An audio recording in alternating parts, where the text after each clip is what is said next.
Capítulo 3. 7 veces. ¿Sabes lo que es tremendo?, dijo Eric soltando sus baquetas. Tener un vampiro en la banda es lo que nos llevará a la cima. Kirk soltó a su vez el micrófono y puso los ojos en blanco. Eric hablaba siempre de llegar a la cima con el grupo, y hasta el momento todo se había quedado en nada.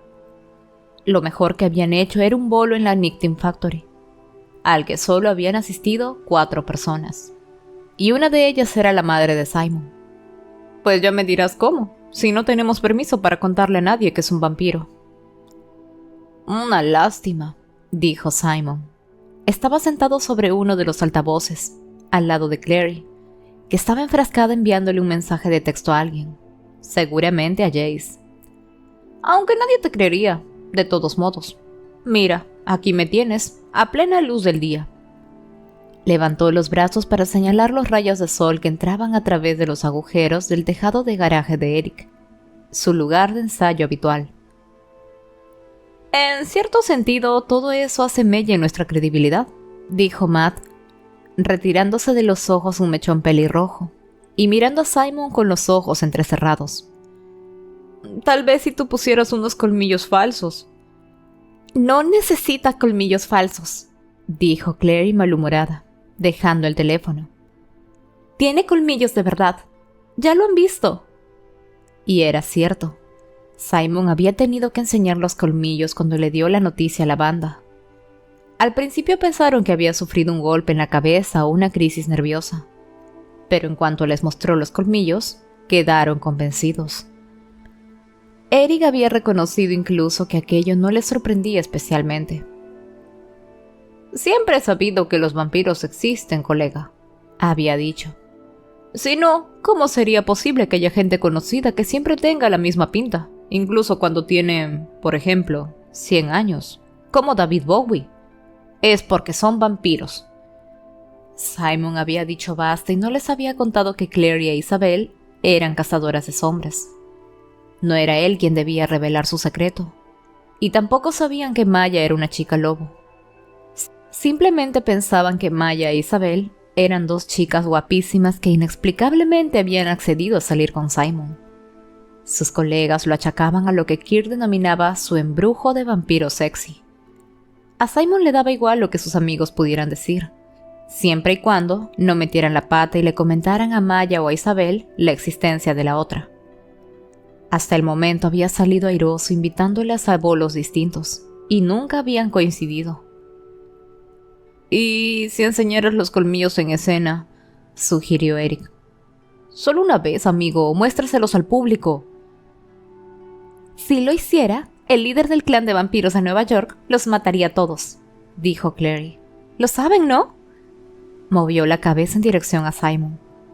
No puedo creer que les hayas contado que eres un vampiro, añadió bajando la voz para que solo pudiera oírla Simon. Son idiotas, por si no te habías dado cuenta. Son mis amigos, murmuró Simon. Son tus amigos y son idiotas. Mi intención es que la gente que me quiere conozca la verdad sobre mí. ¿Ah, sí?, dijo Clary con brusquedad. ¿Y cuándo piensas contárselo a tu madre?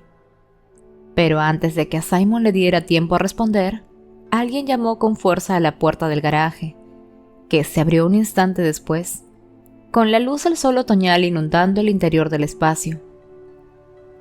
Simon levantó la vista, pestañeando. En realidad era un reflejo que le había quedado de cuando era humano. Ahora sus ojos necesitaban tan solo 1/10 de segundo para adaptarse a la oscuridad o a la luz. En la entrada del garaje había un chico. Su silueta se perfilaba contra luz. Tenía un papel en la mano, que miró con incertidumbre. A continuación, levantó la vista en dirección a los miembros de la banda.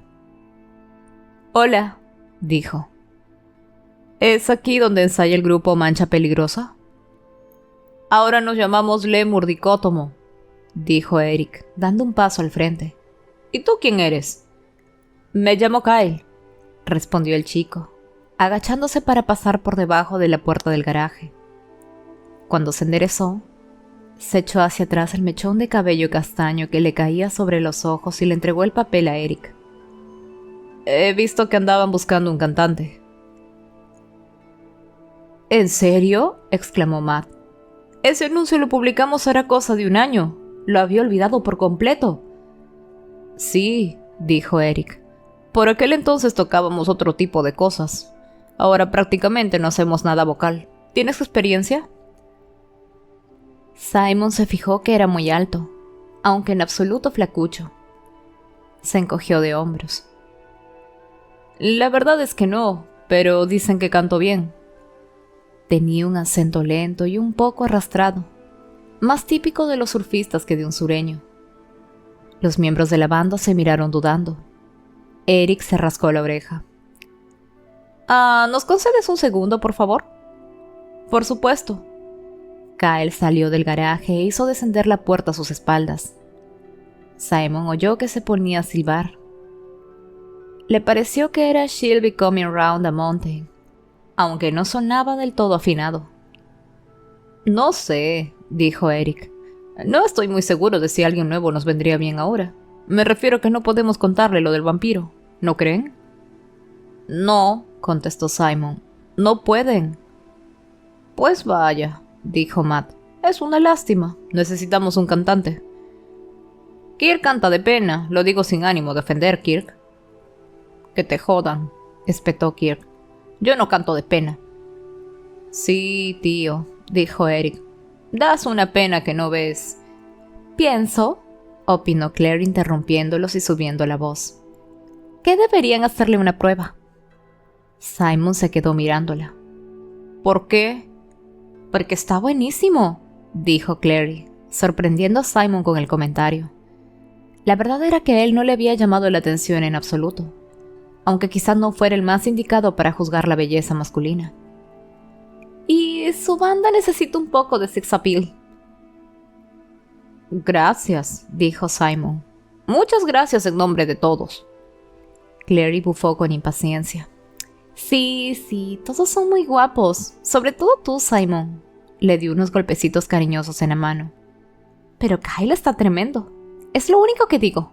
Mi opinión objetiva como mujer es que si incorporasen a Kyle a la banda, duplicarían su cifra de admiradoras femeninas. Lo que significa que tendríamos 2 fans en vez de una sola, dijo Kirk. ¿Y esa quién es? Matt sentía una curiosidad genuina. La amiga del primo pequeño de Eric, ¿cómo se llama? Aquella que está loca por Simon. Viene a todos nuestros bolos y le cuenta a todo el mundo que es su novia. Simon puso mala cara. Tiene 13 años. No es más que un resultado de tu embrujo de vampiro sexy, tío, dijo Matt. Eres irresistible para las mujeres. Por el amor de Dios, dijo Clary. Eso del embrujo de vampiro sexy no existe, señaló a Eric. ¿Y no se te ocurre decir que embrujo de vampiro sexy podría ser el nuevo nombre del grupo o te...? En aquel momento se abrió de nuevo la puerta del garaje. Chicos, volví a hacer Kyle. Miren, si no quieren hacerme una prueba no pasa nada. Si han cambiado su sonido, basta con que me lo digan y me largo. Eric la dio la cabeza. Pasa, te echaremos un vistazo. Kyle entró al garaje. Simon se quedó mirándolo, intentando calibrar qué era lo que podía empujar a Clary a calificarlo de tío bueno.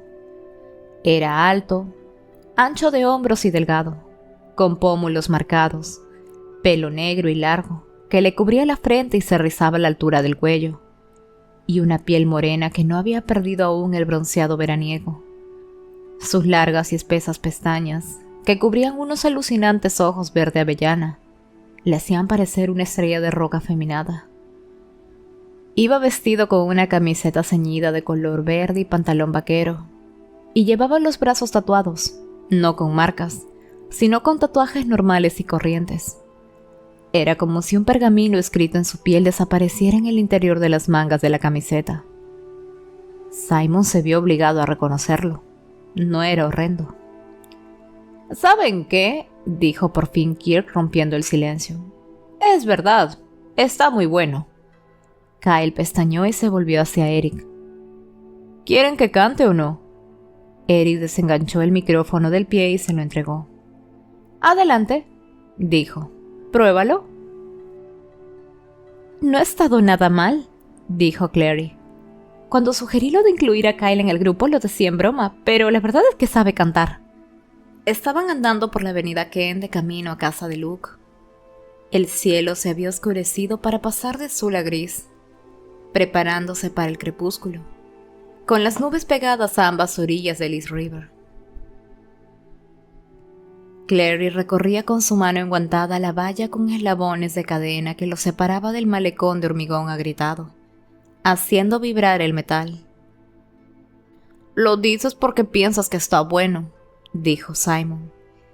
Clary se rió, y los característicos hoyuelos aparecieron en su cara. «Tampoco es que esté tan bueno. No es precisamente el tío más bueno que he visto en mi vida». Que imaginó Simon debía de ser Jace, por mucho que Clary hubiera tenido el detalle de no mencionarlo. «Pero creo sinceramente que sería buena idea tenerlo en el grupo. Si Eric y los demás no pudieran decirle que eres un vampiro, tampoco se lo dirán a nadie más. Y con un poco de suerte, dejarán correr esa idea estúpida». Estaban a punto de llegar a casa de Luke. El edificio estaba al otro lado de la calle. Las ventanas iluminadas contrastaban con la oscuridad incipiente. Clary se detuvo junto a un trozo roto de la valla. «¿Te acuerdas cuando matamos aquí mismo a un puñado de demonios Round?» «Jace y tú mataron a unos cuantos demonios Round, y yo casi vomito», recordó Simon, aunque tenía la cabeza en otra parte. Estaba pensando en Camille, sentada enfrente de él en aquel jardín diciéndole: «Eres amigo de los cazadores de sombras, pero nunca serás uno de ellos. Siempre serás distinto, un intruso». Miró de reojo a Clary, preguntándose qué diría si le explicase la reunión que había mantenido con la vampira y la oferta que ésta le había hecho. Lo más probable era que se quedaría horrorizada. El hecho de que a Simon no pudieran hacerle daño no había impedido que Clary dejara de preocuparse por su seguridad. «Ahora ya no te asustarías», dijo ella en voz baja, como si estuviera leyéndole los pensamientos.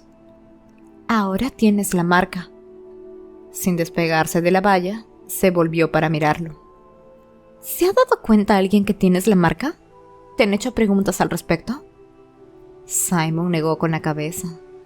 «Me la tapé el pelo, y además se ha borrado mucho.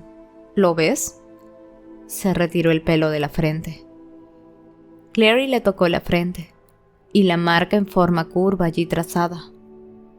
Lo miró con tristeza, igual que aquel día en el Salón de los Acuerdos en Alicante, cuando inscribió en su piel el hechizo más antiguo del mundo. «¿Te duele?». «No, ¿qué va?». Y Caín le dijo al Señor: «Mi culpa es demasiado grande para soportarla». «Ya sabes que no te culpo de nada, ¿verdad? Me salvaste la vida». «Lo sé». Tenía los ojos brillantes. Retiró la mano de la frente de Simon y se pasó el dorso del guante por la cara. «Maldita sea, odio llorar». «Pues será mejor que vayas acostumbrándote», dijo él, y al ver que Clary abría los ojos como platos, añadió apresuradamente: «Lo digo por la boda. ¿Cuándo es? ¿El sábado que viene? Todo el mundo llora en las bodas». Ella rió. «¿Y qué tal están tu madre y Luke?» «Asquerosamente enamorados. Es horrible». «Bueno, da lo mismo». Le dio a Simon una palmadita en el hombro. «Tengo que entrar. ¿Nos vemos mañana?». Él se lo confirmó con un gesto afirmativo. «Por supuesto. Hasta mañana». Se quedó viéndola cruzar la calle y subir la escalera que daba acceso a la puerta principal de la casa de Luke. Mañana. Se preguntó cuánto tiempo hacía que no pasaba varios días seguidos sin ver a Clary. Se preguntó qué debía de sentirse siendo un fugitivo y errando sobre la tierra, como Camille había dicho, como Rafael había dicho. «La voz de la sangre de tu hermano me clama a mí desde la tierra». Él no era Caín, que había matado a su hermano, pero el maleficio creía que lo era. Resultaba extraño estar siempre esperando perderlo todo, sin saber si acabaría sucediendo o no. La puerta se cerró detrás de Clary, Simon siguió bajando por la avenida Kent en dirección a la parada de metro de Lorimer Street. Había oscurecido casi por completo. El cielo era ahora una espiral gris y negra. Simon oyó el chirriar de unos neumáticos a su espalda, pero no se volvió. A pesar de las grietas y las alcantarillas, los coches circulaban por la calle como locos. Cuando la furgoneta azul se colocó a su altura y rechinó al detenerse, se volvió para mirarlo.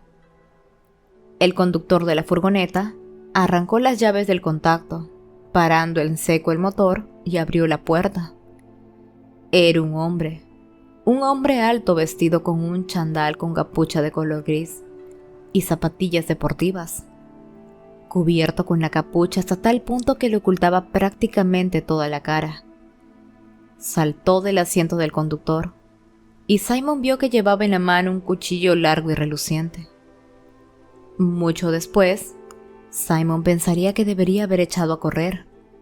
Era un vampiro, y por lo tanto más rápido que cualquier humano. Podía dejar atrás a cualquiera. Debería haber echado a correr, pero lo agarró por sorpresa. Se quedó inmóvil mientras el hombre, cuchillo en mano, se dirigía hacia él. El hombre dijo algo con un tono de voz grave y gutural, algo en un idioma que Simon no conocía. Simon dio un paso atrás. «Mira», dijo llevándose la mano al bolsillo. «Te doy mi cartera». El hombre arremetió contra Simon apuntando a su pecho con el cuchillo. Simon bajó la vista con incredulidad. Era como si todo sucediese a cámara lenta, como si el tiempo se prolongase. Vio el extremo del cuchillo pegado a su pecho, la punta rasgando el cuero de su chaqueta, y después desviándose hacia un lado como si alguien le hubiera agarrado la mano a su atacante y tirado de ella. El hombre gritó al verse lanzado por los aires como una marioneta. Simon miró frenéticamente a su alrededor, pues estaba seguro de que alguien tenía que haber visto o oído aquel alboroto, pero no apareció nadie. El hombre seguía gritando, retorciéndose como un loco, y entonces su sudadera se rasgó por delante, como si una mano invisible hubiera tirado de ella. Simon se quedó horrorizado. El torso de aquel hombre estaba llenándose de heridas enormes. Su cabeza cayó hacia atrás y de su boca, como si fuera una fuente, empezó a brotar sangre. De pronto dejó de gritar y cayó, como si la mano invisible lo hubiese soltado liberándolo.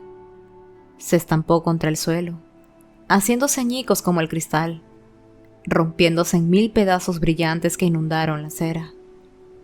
Simon cayó de rodillas. El cuchillo que pretendía matarlo estaba allí mismo a su alcance. Era todo lo que quedaba de su atacante, salvo el montón de relucientes cristales que el viento ya había empezado a esparcir. Tocó uno con cuidado. Era sal. Se miró las manos. Estaba temblando. Sabía qué había pasado y por qué. Y el Señor le dijo: «Quienquiera que matase a Caín, 7 veces será castigado». Y aquello era 7 veces un castigo. Apenas consiguió llegar a la cuneta antes de doblegarse de dolor y empezar a vomitar sangre. Simon supo que había calculado mal en el mismo momento en que abrió la puerta. Creía que su madre ya estaría dormida, pero resultó que no. Estaba despierta, sentada en un sillón de cara a la puerta, el teléfono en la mesita a su lado, y enseguida se fijó en que llevaba la chaqueta manchada de sangre. No gritó para sorpresa suya, sino que se llevó la mano a la boca. «¡Simon! No es sangre mía», dijo él enseguida. «Estábamos en casa de Eric y Matt ha tenido una hemorragia nasal. No quiero escucharlo». Rara vez utilizaba aquel tono tan cortante. Le recordó a Simon la manera de hablar de su madre durante los últimos meses de enfermedad de su padre, cuando la ansiedad cortaba su voz como un cuchillo. «No quiero escuchar más mentiras». Simon dejó las llaves en la mesita que había al lado de la puerta. «Mamá, no haces más que mentirme. Estoy cansada del tema». «Eso no es verdad», dijo él. sintiéndose fatal, consciente de que su madre estaba en lo cierto. Pero en estos momentos está pasándome muchas cosas. Lo sé. Su madre se levantó. Siempre había sido una mujer delgada, pero ahora estaba en los huesos, y su pelo oscuro, del mismo color que el de él, con más canas que lo que él recordaba. Ven conmigo, jovencito, ahora. Perplejo, Simon la siguió hacia la pequeña cocina decorada en luminosos tonos amarillos. Su madre se detuvo al entrar y señaló en dirección a la encimera. ¿Te importaría explicarme esto? Simon notó que se quedaba con la boca seca. Sobre la encimera, formadas como una fila de soldados de juguete, estaban las botellas de sangre que guardaba en la pequeña nevera que había instalado en el fondo del armario. Una estaba medio vacía. Las demás, llenas del todo, el líquido rojo del interior brillando como una acusación. Su madre había encontrado también las bolsas de sangre vacías que Simon había lavado y guardado en el interior de una bolsa de plástico para tirarlas a la basura. Y las había dejado también allá encima, a modo de grotesca decoración. Al principio pensé que era vino, dijo Elaine Lewis con la voz temblorosa. Después encontré las bolsas, de modo que abrí una de las botellas. Es sangre, ¿verdad? Simon no dijo nada. Era como si se hubiera quedado sin voz. Últimamente te comportas de una forma muy rara, prosiguió su madre. Estás fuera a todas horas, no comes, apenas duermes, tienes amigos que no conozco, de los que jamás he oído hablar. ¿Te crees que no me entero cuando me mientes? Pues me entero, Simon. Pensaba que tal vez andabas metido en drogas.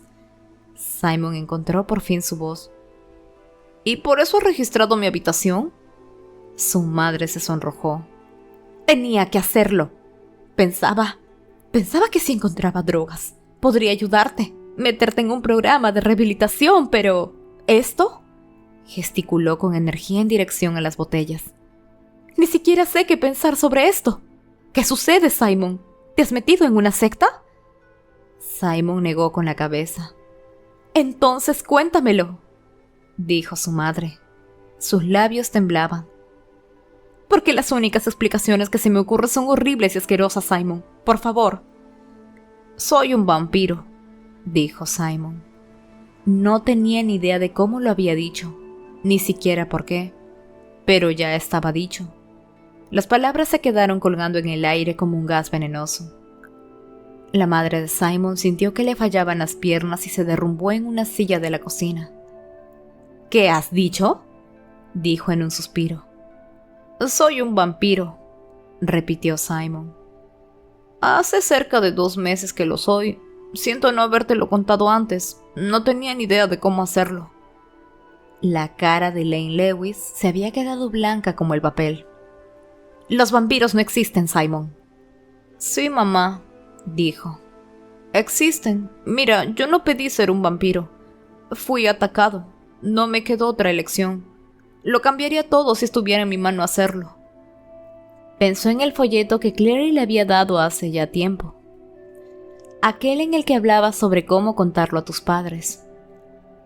Por aquel entonces le pareció una analogía graciosa, pero no lo era en absoluto. ¿Crees que eres un vampiro?, dijo aturdida la madre de Simon. ¿Crees que bebes sangre? Bebo sangre, dijo Simon. Bebo sangre animal. Pero si eres vegetariano. Su madre estaba a punto de echarse a llorar. Lo era, pero ya no lo soy. No puedo serlo, vivo de la sangre. Simon notaba una fuerte tensión en la garganta. Nunca le he hecho daño a ningún humano, nunca he bebido la sangre de nadie, sigo siendo la misma persona, sigo siendo yo. Le daba la impresión de que su madre luchaba por controlarse. ¿Y tus nuevos amigos son también vampiros? Simon pensó en Isabel, en Maya, en Jace. No podía hablarle a su madre sobre cazadores de sombras y seres lobo. Era demasiado. No, pero saben lo que soy. ¿Te han dado drogas? ¿Te han hecho algo? ¿Algo que te produzca estas alucinaciones? Parecía como si no hubiera oído su respuesta. No, mamá, todo esto es real. No es real, musitó ella. ¿Tú crees que es real? Ay, Dios mío, Simon, lo siento mucho. Debería haberme dado cuenta. Conseguiremos ayuda. Encontraremos a alguien. Un médico. Da igual lo que cueste. No puedo ir a un médico, mamá. Sí, claro que puedes. Necesitas que te ingresen en alguna parte. En un hospital, tal vez. Extendió el brazo hacia su madre. Intenta sentir mi pulso, le dijo. Ella se quedó mirándolo perpleja. ¿Qué? Que intente sentir mi pulso, dijo. Ven, si lo encuentras, estupendo. Iré contigo al hospital. De lo contrario, tendrás que creerme. La madre de Simon se secó las lágrimas y le cogió lentamente la muñeca. Después de tanto tiempo cuidando de su esposo durante su larga enfermedad, sabía tomar el pulso tan bien como cualquier enfermera. Presionó el interior de la muñeca con el dedo índice y esperó. Simon observó el cambio en la expresión de la cara de su madre, de la tristeza y la contrariedad a la confusión, y después al terror. Elaine se levantó, le soltó la mano y se alejó de él. Sus ojos oscuros se abrieron como platos. ¿Qué eres? Simon sintió náuseas. Ya te lo he dicho, soy un vampiro. Tú no eres mi hijo. Tú no eres Simon. Estaba temblando. ¿Qué tipo de ser viviente no tiene pulso? ¿Qué tipo de monstruo eres? ¿Qué le has hecho a mi hijo? Soy Simon. Avanzó un paso hacia su madre. Y su madre gritó. Nunca le había oído gritar de aquella manera. Y no quería oírla gritar así nunca más. Fue un sonido horripilante. ¡Apártate de mí! Su voz se quebró. ¡No te acerques! Y empezó a susurrar. Baruch Hadad Tonai. Estaba rezando, comprendió Simon, sintiendo una sacudida. Sentía tanto terror que estaba rezando para que se fuera, para que desapareciera. Y lo peor de todo era que él podía sentirlo. El nombre de Dios se tensó en su estómago y le provocaba un atroz dolor de garganta. Pero su madre tenía todo el derecho del mundo a rezar. Él estaba maldito. No pertenecía a este mundo. ¿Qué tipo de ser viviente no tenía pulso? «Mamá», musitó. «Basta ya, mamá». Ella se quedó mirándolo, con los ojos abiertos de par en par, y los labios sin parar de moverse. «Mamá, no te enfades así». Oyó su propia voz como si sonara a lo lejos, cálida y tranquilizadora. La voz de un desconocido. Habló mirando fijamente a su madre a los ojos, capturando la mirada de ella como un gato capturaría a un ratón. «No ha pasado nada, te quedaste dormida en el sillón de la sala de estar, tenías una pesadilla cuando llegué a casa y yo te decía que era un vampiro, pero es una locura, eso no podría pasar nunca». Su madre había dejado de rezar. Pestañeó. «Estoy soñando», repitió. «Es una pesadilla», dijo Simon. Se acercó a ella y le pasó el brazo por encima del hombro. Ella no hizo ningún ademán de retirarse. Dejó caer la cabeza como un niño agotado. «Solo un sueño. Nunca encontraste nada en mi habitación, no ha pasado nada, estabas durmiendo. Eso es todo». Le cogió la mano a su madre. Ella dejó que la guiara hacia la sala de estar, donde le instaló en el sillón. Sonrió cuando Simon la cubrió con una manta y luego cerró los ojos. Simon entró de nuevo en la cocina y de manera rápida y metódica metió las botellas y las bolsas de sangre en una bolsa de basura. La cerró con un nudo y la llevó a su habitación, donde cambió la chaqueta manchada de sangre por otra y guardó rápidamente algunas cosas en un petate. Apagó la luz y salió, cerrando la puerta a sus espaldas. Cuando pasó por la sala de estar, su madre ya se había dormido. Le acarició la mano. «Estaré fuera unos días», susurró, «pero no estarás preocupada. No esperarás mi regreso. Creerás que he ido a ver a Rebeca. No es necesario que llames. Todo va bien». Retiró la mano. En la penumbra, su madre parecía a la vez más mayor y más joven de lo habitual. acurrucada bajo la manta, era menuda como una niña, pero observó en su cara arrugas que no recordaba haber visto antes. «Mamá», musitó. Le acarició la mano y ella se revolvió. No quería despertarla, de modo que la soltó y avanzó sin hacer ruido hacia la puerta, cogiendo de paso las llaves que antes había dejado en la mesa. En el instituto reinaba el silencio.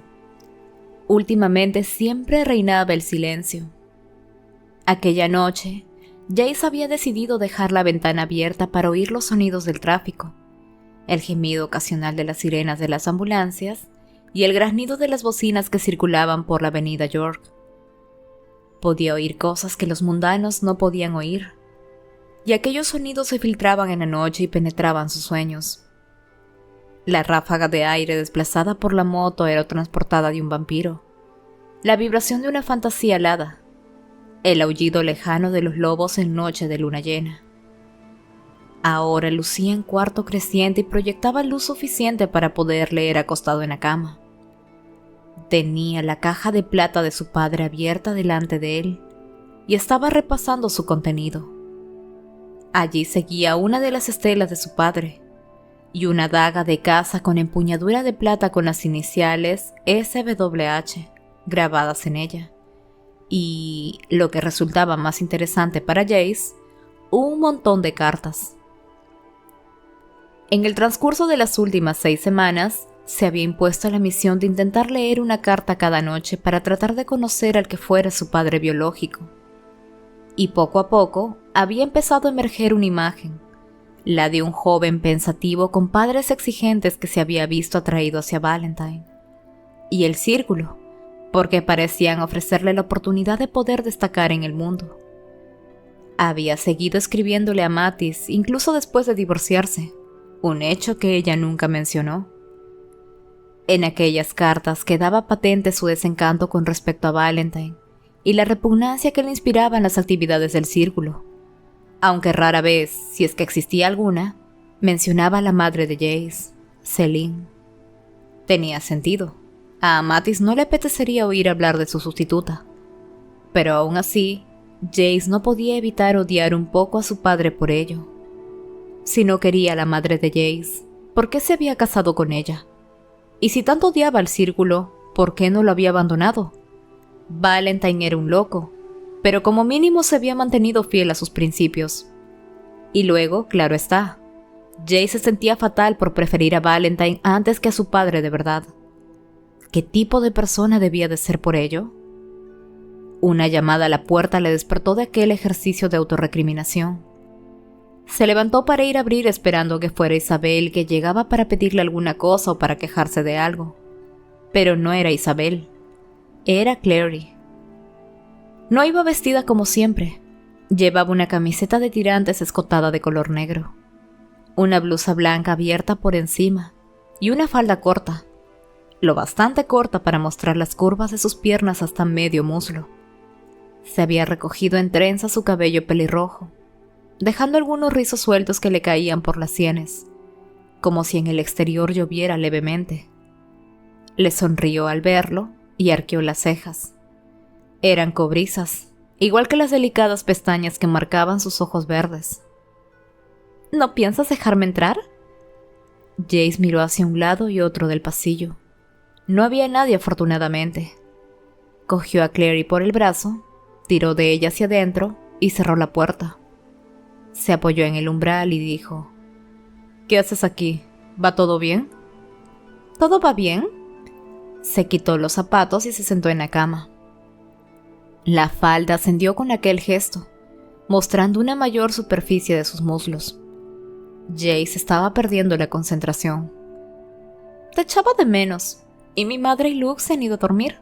No se darán cuenta de que he salido. No deberías estar aquí. Aquellas palabras surgieron como una especie de gruñido. Odiaba tener que pronunciarlas, pero sabía que necesitaba decirlo, por razones que ella desconocía, y que esperaba que nunca llegara a saber. De acuerdo, si quieres que me vaya, me iré. Se levantó. Sus ojos eran de un verde brillante. Dio un paso para acercarse a él.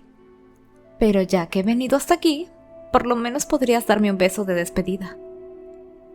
La trajo hacia él y la besó. Había cosas que tenían que hacerse, aunque no fuera buena idea hacerlas. Ella se doblegó entre sus brazos como delicada seda. Le acarició el pelo, deshaciéndole las trenzas hasta que la melena cayó sobre los hombros de Clary, como a él le gustaba. Recordó que la primera vez que la vio ya quiso hacerle aquello, y que había ignorado la ocurrencia por considerarle una locura. Ella era una mundana, una desconocida, y no tenía ningún sentido desearla. Y después la besó por primera vez en el invernadero, y casi se volvió loco. Habían bajado allí y habían sido interrumpidos por Simon, y jamás en su vida había deseado con tantas ganas matar a alguien como en aquel momento deseó matar a Simon. Por mucho que su cabeza supiera que el pobre Simon no había hecho nada malo. Pero lo que sentía no tenía nada que ver con el intelecto, y cuando se había imaginado a Clary abandonándolo por Simon, se había puesto enfermo, y había sentido más miedo del que nunca pudiera haberle inspirado un demonio. Y después Valentine le había explicado que eran hermano y hermana, y Jay se había dado cuenta de que existían cosas peores, cosas infinitamente peores, que el hecho de que Clary pudiera abandonarlo por otro. Saber que la forma en que la amaba era cósmicamente errónea, que lo que le parecía la cosa más pura y más irreprochable de su vida se había mancillado sin remedio. Recordó que su padre le había dicho que cuando caían los ángeles caían angustiados, porque habían visto en su día el rostro de Dios y jamás volverían a verlo, y que había pensado que comprendía muy bien cómo podían llegar a sentirse. Pero todo aquello no le había llevado a desearla menos, simplemente había convertido su deseo en locura. A veces la sombra de aquella tortura caía sobre sus recuerdos cuando la besaba, como estaba sucediendo en aquel momento, y le llevaba a abrazarla aún con más fuerza. Ella emitió un sonido de sorpresa, pero no protestó, ni siquiera cuando él la cogió en brazos para llevarla hasta su cama. Se tumbaron juntos sobre ella, arrugando algunas de las cartas. Jace apartó de un manotazo la caja para dejar espacio suficiente para los dos. El corazón le latía con fuerza contra sus costillas. Nunca antes habían estado juntos en la cama de aquella manera. Habían estado juntos aquella noche en la habitación de ella en Idris, pero apenas se habían tocado. Jocelyn se encargaba de que nunca pasaran la noche juntos en casa uno del otro. Jay sospechaba que él no era muy del agrado de la madre de Clary, y no la culpaba por ello. De estar en su lugar, probablemente él habría pensado lo mismo. «Te quiero», susurró Clary. Le había quitado la camisa y recorría con la punta de los dedos las cicatrices de la espalda de él, y la cicatriz en forma de estrella de su hombro, gemela a la de ella, una reliquia del ángel cuya sangre ambos compartían. «No quiero perderte nunca». Él deslizó la mano hacia abajo para deshacer el nudo de la blusa de ella. Su otra mano, apoyada en el colchón, tocó el frío metal del cuchillo de caza. Debía de haberse caído en la cama junto con el resto del contenido de la caja. «Eso no sucederá jamás». Ella lo miró con ojos brillantes. «¿Cómo puedes estar tan seguro?» Su mano apresó la empuñadura del cuchillo. La luz de la luna que entraba por la ventana iluminó el filo. «Estoy seguro», dijo, e hizo descender el cuchillo. La hoja rasgó su carne como si fuera el papel, y cuando la boca de ella se abrió para formar una sorprendida O y la sangre empapó el frontal de su blusa, Jace pensó: «Dios mío, otra vez no». Despertarse de la pesadilla fue como estamparse contra un escaparate. Sus cortantes fragmentos seguían taladrando a Jace incluso cuando consiguió liberarse, respirando con dificultad. Cayó de la cama, deseando instintivamente huir de aquello, y chocó contra el suelo de piedra con rodillas y manos. Por la ventana abierta entraba un aire helado, que le hacía temblar pero que le despejó por fin, llevándose con él los últimos vestigios del sueño. Se miró las manos. Estaban limpias de sangre. La cama estaba hecha un lío. las sábanas y las mantas convertidas en un amasijo como resultado de las vueltas y más vueltas que había dado.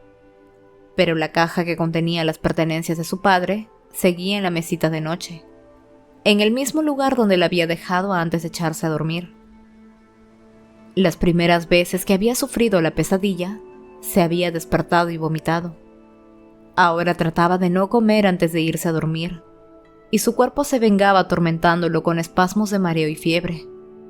Y uno de aquellos espasmos lo sacudió en aquel momento, se acurrucó y respiró con dificultad hasta que pasó.